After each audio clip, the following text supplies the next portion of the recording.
Evaluation 3. The question was, what have you learned from your audience feedback? As I said previously in question 2, I decided to make my target audience aged 15 to 19. This is because this is the age that I am, and I think that it would be easier to make a trailer for them. I think that it was extremely important to keep their views when I had finished creating each of my 3 pieces. This is because if this was the real thing, then the people that I would be trying to get to come and watch my film opinions would count. I think that if I did not ask them, then it would not have turned out the way it has now. Throughout the whole process, I have listened to my target audience. For example, right at the beginning when I handed them my questionnaire about what they wanted, and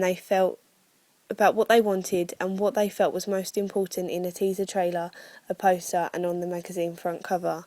When I thought that I'd finished my teaser trailer, I showed it to a group of boys and girls as I didn't want there to be any gender biased.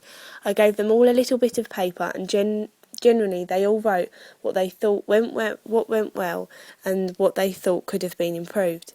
The main things that they liked were the music. They thought that the music was scary and really showed them what genre of the film actually was. The main thing that they didn't like was the unclear filming. They believed that the clips I had used were too blurry and were too unclear.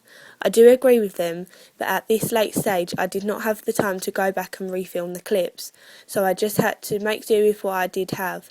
I tried to crop the clips as best as I could when I put them together. I added panting to one of the clips that I got Sophie Lang to do. This was so that they could see what was actually happening and that Ryan was actually chasing the girl in the clip. When I thought that I'd finished my poster, I again showed it to my target audience for them to comment on it. The main thing that they said they liked about it was the image on the front. I was also very pleased with the photo that I did take, as I thought that it really represented the storyline and showed continuity with my trailer and my magazine. The main thing that they said they didn't like was the fact that the picture was slightly small and that there was a little bit of shine on the girl on the right's body and the girl on the left's face. I couldn't do anything about the size of the picture, but I did try my hardest to take the shine off of the image, which I did do.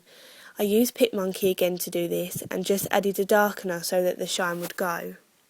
Lastly, when I thought I'd finished my magazine front cover, which I actually thought was the hardest to create, I showed it to my target audience. They thought that the colours that I'd used were great as they stayed the same all over the magazine. I tried really hard to do this as I didn't want the magazine to look messy with lots of different colours all over the page.